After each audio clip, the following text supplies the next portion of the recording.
เราយើងបន្តលំហាត់នៅក្នុងលេខរៀងអក្សរឈរគឺយើងធ្វើវិធីគុណទៅលើ radical ចឹងយើងគុណយើងមើល radical បើ radical មានសន្ទុះដូចគ្នាយើងអាចគុណលេខ radical និង radical បានគឺយើងប្រើ radical រួមហើយយើងយក4គុណនឹង16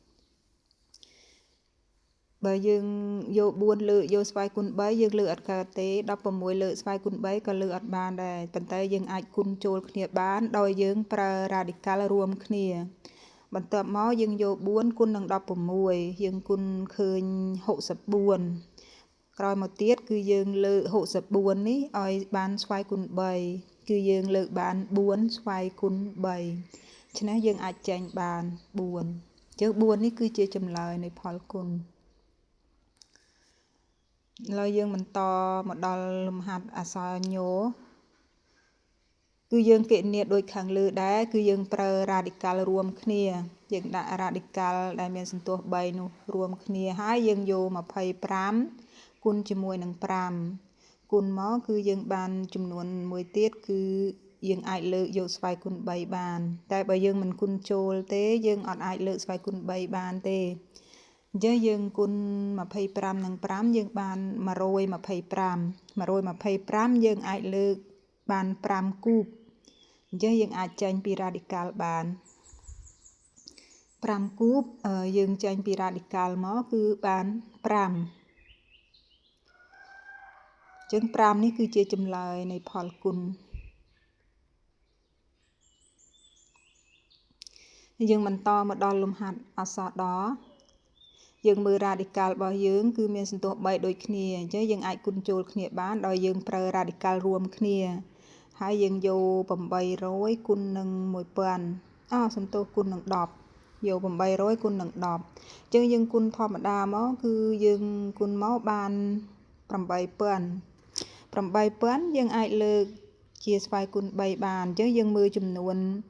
0មាន3បើយើងបំបែកមកវាស្មើនឹង1000យើងអាចលើកយក10ស្វ័យគុណ3ហើយដល់ពេល8យើងអាចលើកបាន2ស្វ័យគុណ3អញ្ចឹង2និង10វាឡើងបាន20ចឹងយើងអាចដាក់រួមគ្នាតែម្ដងគឺយើងយក20ស្វ័យគុណ3ចឹងយើងអាចចែងមកបាន20ចឹងចម្លើយវាគឺស្មើ20